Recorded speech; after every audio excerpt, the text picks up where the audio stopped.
Could the Lions be losing their offensive coordinator after just 1 year? Ben Johnson, a hot commodity. Let's discuss. You are Locked On Lions, your daily Detroit Lions podcast. Part of the Locked On Podcast Network, your team every day.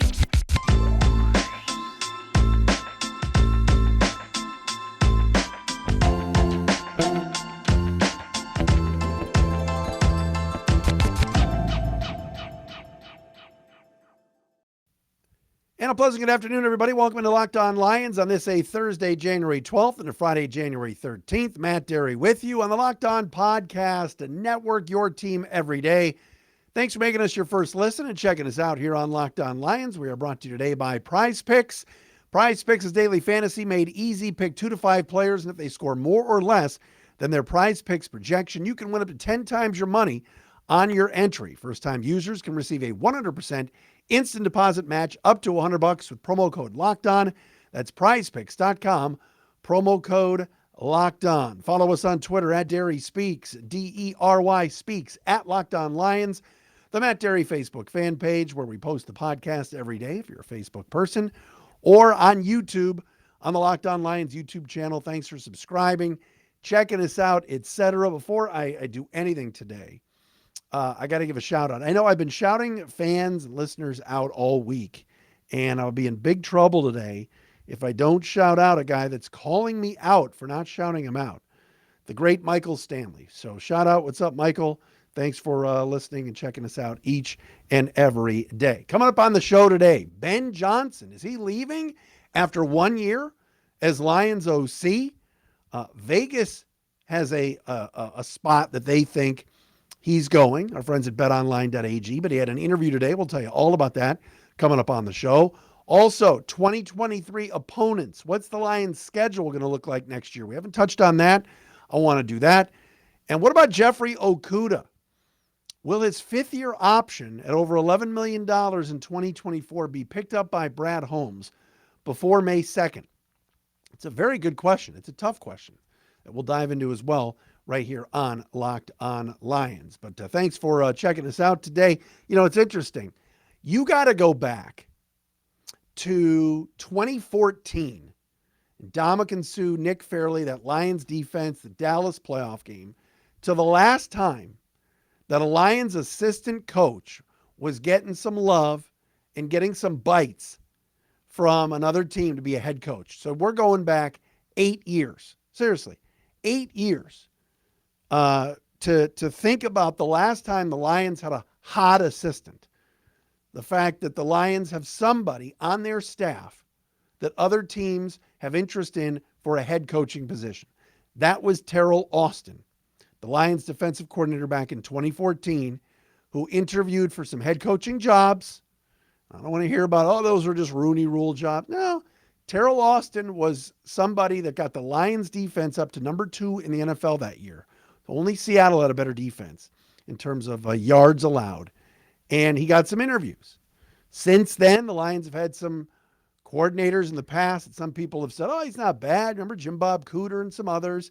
But nobody that was interviewing for a head coaching position. By the way, speaking of interviews, has anybody seen Jimmy Handshake, Jim Schwartz, interviewed for the Browns D coordinator job? All right, Jimmy Handshake. Oh, baby. We had some fun with Jim Schwartz back in the 105.1 days. You know Jim Schwartz wants that Browns job. And you know why. Because Browns head coach Kevin Stefanski's on the hot seat. And here comes Jim Schwartz to swoop in and replace Joe Woods. I guess it's down to Jim Schwartz and Brian Flores. But if Schwartz gets it, he wants that job, because if Stefanski screws up again, gets fired by, Jimmy Haslam mid-season, the Browns owner, Schwartz slides right in as interim head coach. Jim Schwartz, what a legend. He wasn't as bad as at the end, but he was just kind of prickly at times. But he did a pretty good job taking an 0-16 team and years later taking them to the playoffs in 2011 with this when they lost to the Saints. Anyway, back to Ben Johnson. Today, Lions offensive coordinator Ben Johnson interviewed for the vacant Houston Texans job. If I had to be a betting man and I had to guess, I would say the Texans are are probably going to hire Jonathan Gannon, the Eagles DC to be their head coach. But Ben Johnson interviewed today for the Texans. Tomorrow, he heads to Indianapolis to interview with Mr. Irsay and the Colts. And then next week, he's going to talk to the Carolina Panthers. This sucks. Like Ben Johnson was awesome this year as Lions offensive coordinator. Like this dude did an unbelievable job. He turned around a Lions offense, and he went, which was decent last year, but went from decent to really good. Players improved under Ben Johnson, like Jared Goff. Jamal Williams had a 1,000-yard season. The receiving core got better. Journeyman tight ends like Brock Wright and Shane Zylstra made plays.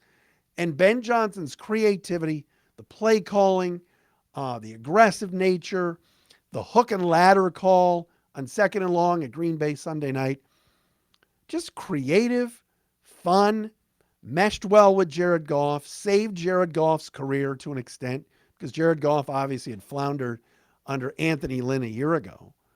And Ben Johnson has come in and done a whale of a job and really, really was good.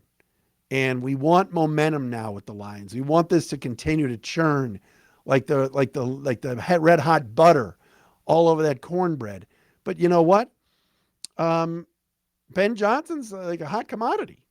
And Las Vegas, our friends at BetOnline.net have Ben Johnson as the favorite, the betting favorite, to be the next head coach of the Carolina Panthers with the odds of 9-2. Better than Steve Wilks, the interim coach who comes in second at 5-1. Now, these are just betting odds from Vegas. All right. This is not a report. This is not something major. He could go to Carolina next week and not impress them. Who knows? But Indianapolis is certainly an option. Houston today, Carolina. I think the Colts, once the dust settles, are going to go after Harbaugh. But Jim, of course, is likely staying and being enthusiastic about staying with Michigan. Okay, whatever. What a soap opera that is. Could you imagine being the athletic director at Michigan and just allowing this to happen every year? It's amazing. But he's a Michigan man, and Jim's a Michigan man, so that's what happens down in Ann Arbor.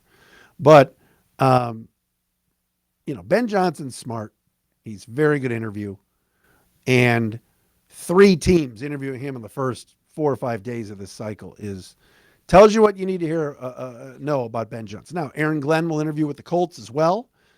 That's pretty cool, but Ben Johnson is a definite hot commodity. And BetOnline, having him as the favorite to take the Panther job, is certainly interesting. So keep an eye on that. It's a bummer. I hope he stays. I hope somehow, Gannon gets the Houston job and Wilks keeps the Carolina job, or someone else goes and maybe Harbaugh gets Indy or somebody else gets Indy and Ben Johnson is a finalist but doesn't get it. That way he stays. But you have to figure the Lions are going to have to start considering and thinking about plan B here for OC next season because Ben Johnson teams are after him in a big way. All right, coming up next, I want to talk about next year's schedule a little bit. Kind of exciting to look ahead to next year and everything that's going on with who the Lions are playing. The road schedule is going to be tough next year. But we mentioned BetOnline.net, your number one source for sports betting info, stats, news, and analysis. Get the latest odds and trends for every professional and amateur league out there. Pro football, college basketball, NBA, NHL. We've got it all at BetOnline.net. If you love sports podcasts, you can find those as well at BetOnline. We're always the fastest and easiest way to get your betting info. Head to the website today or use your mobile device to learn more. BetOnline, where the game starts. And hey, we're also brought to you by our friends at Ultimate Football GM. Oh my God, so much fun. Been playing against the other Locked On hosts. And if you've ever dreamed of being an NFL GM and managing your football franchise, you play this game called Ultimate Football GM, and it's very, very cool. You draft players when the draft comes up. You can make trades, hire coaches and coordinators, so you could hire and fire whoever you want.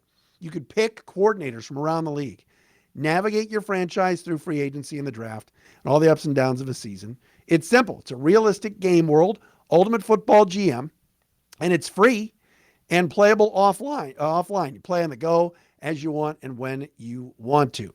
Locked On Lions listeners get a 100% free boost to their franchise when you use the promo code LOCKEDON in all caps in the game store. That's Locked On in all caps. Make sure you check it out today. Go to the website and download it, ultimate-gm.com, or look it up on the app stores. That's ultimate-gm.com. Ultimate Football GM. Start your dynasty today. All right, so I don't know if the Lions are going to have a dynasty. Maybe one day they will, and maybe they're going to win the division next year. A lot of people are picking them already. You heard Ross Tucker. If you missed yesterday's pod, check out Ross. He was fantastic with us right here on Locked On Lions. But next season, the Lions will play these following opponents. The Lions are going to play 9 games on the road and 8 games at home for 2023. And as far as the road games first, the Lions will be on the road at Green Bay, Chicago, and Minnesota, as we know. They will go to Kansas City, LA to play the Chargers, New Orleans, Tampa Bay, Dallas, and Baltimore. That's a tough road schedule. I wish there was like one gimme on there. I mean, I guess Chicago would be a gimme, but out of the division, those are all pretty tough games. Now, New Orleans is no great shakes. Who knows who's going to be the quarterback at Tampa Bay? They could take a step back if Brady leaves. But those are tough road games for sure for the Lions. Now, I've heard some rumors about the Lions and Chiefs playing in Munich, Germany or something. But the Lions haven't been in Kansas City in like 15, 20 years. I don't think the NFL is going to want to do that, where it would be another 4 to 8 year cycle of the Lions being outside of the Lions being outside of Kansas City at Arrowhead. So I think the Lions are going to be in KC next year, but that's not an easy road schedule at all.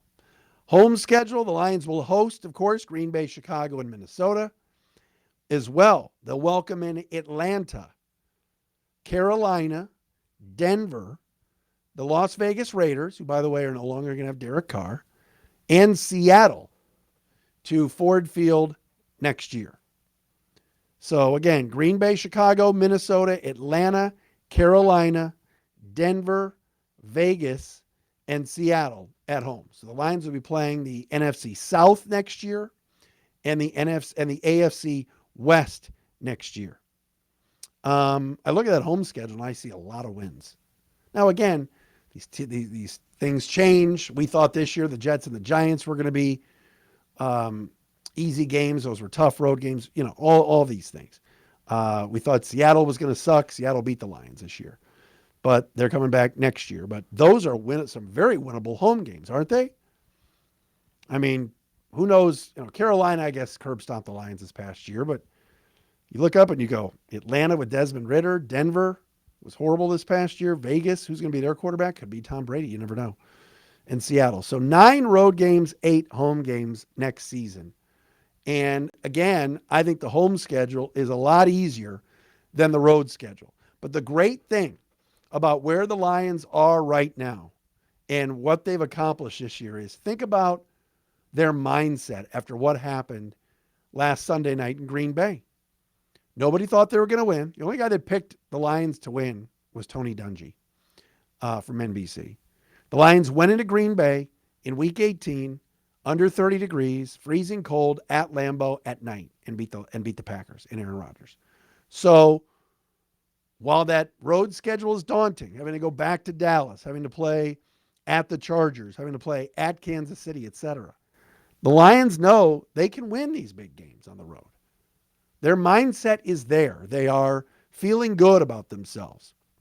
Certainly not an easy road schedule by any stretch, but they should be pretty darn good at home and pretty tough to beat next year.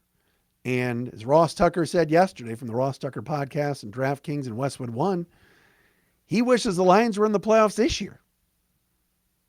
You know, I saw the NFL.com, Dan Hanzus power rankings, the final regular season rankings. He had the Lions ranked 9th, ahead of like 3 or 4 playoff teams, including Tampa Bay, including Jacksonville. who were both division winners. And I get it. The Lions had better records than those teams. But he had the Lions as the 9th best team in the league.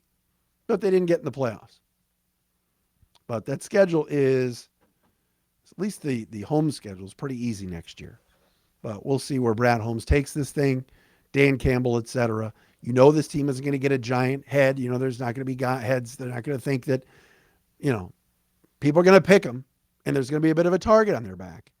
But I think they've got the right mindset. I'm just concerned about some of those road games. It's going to be some tough road games next year for sure. All right, will Jeff Okudah be back? And will he be back in 2 years?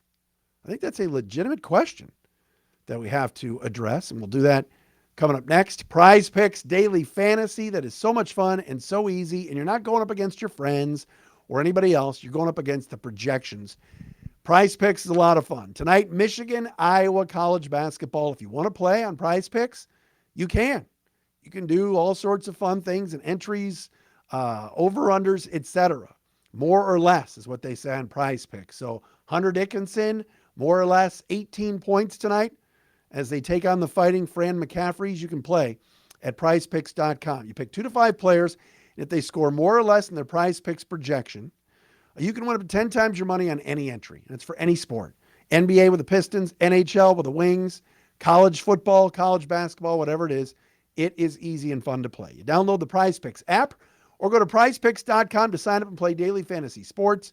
First-time users can receive a 100% instant deposit match up to $100 if you use the promo code LOCKEDON. So if you deposit $100, they give you $100. You put in 50, they give you 50. You put in 20, they do 20. Don't forget to enter promo code LOCKEDON at sign up for an instant deposit match up to $100.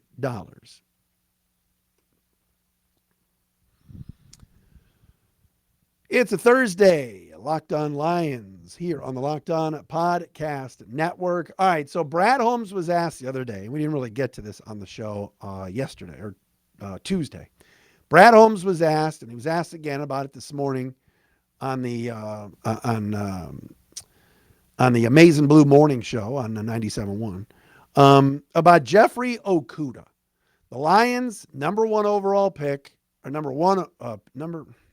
the Lions' first round pick, number 3 overall, 3 years ago by the then maestro Bob Quinn, inherited by Brad Holmes. Jeff Okudah is entering year 4 of his Lions career next year. And this season, as Brad Holmes said to the media, up and down year. Holmes said he was proud of Jeff, played through some injuries, thought he got better. But when asked if he's going to be picking up his fifth year option, which is something that the Lions must do before May the 2nd, Holmes was non-committal. We've got time to think about it. We'll look into it. So all this talk is, well, will he pick up his 5th year option? Here's my question. Will the Lions even keep Jeff Okudah at all? Because they might want to go a different direction at cornerback. Okudah did not play in week 18. He was questionable going into the game with an elbow injury and then was deemed inactive. Was that a healthy scratch deep down? Is there something going on with him that he didn't play well at the end of the year? Jeff Okudah regressed this year. At the start of the year, in the first half of the season, first 7-8 games, he was tremendous, including in that Chicago Bears game where he was making tackle after tackle. He was great against Minnesota as well, against Justin Jefferson early in the year. He had the pick 6 against the Bears, and it seemed like Aaron Glenn and the defensive staff were finally figuring out how to use him. And then the second half of the season, he got burnt. He was toasted against the Jets. He had some bad games late. And now when you've got picks 6 and 18 in the first round, you've got an extra second round pick you got from the Vikings. You got free agency where guys like Chauncey Gardner-Johnson, guys like that are available. Would the Lions spend some money in free agency on a veteran corner, bring Mike Hughes and Jerry Jacobs back, bring Will Harris back, and draft a corner? We told you about a mock draft pretty recently at the Draft Network, I believe, that had Joey Porter. No, it was PFF Trevor Sikkema. Had Joey Porter Jr. from Penn State going 18 to the Lions. Think about that. You could have a room next year of a free agent corner. You bring Hughes back. You bring Harris back. back. Jacobs is back. And you draft a corner. That's 5 guys right there without mentioning Jeffrey Okudah. Jeff Okudah, if they pick up his option, would cost about $11.5 million in 2024. That's a lot of money. And this year, going into this year, I think he's going to make $9 or $10 million based off his rookie deal. It's a lot of money too. We saw what the Lions did with TJ Hawkinson. They elected to let him walk, traded him. So keep an eye on this. Jeff Okudah, week 7 or 8, I would have told you, oh my gosh, finally blossoming, coming into his own. This is the Okudah we were talking about. Maybe he could be a Pro Bowler. Then second half of the year, he was bad. And the Lions need to upgrade at cornerback. Monty Oruwariye, you'd figure, is gone. All right? And you know they like Jerry Jacobs. You got to figure Will Harris has seemed to find his niche as a, nickel corner, third corner. Played pretty well. He's another guy they have to bring back.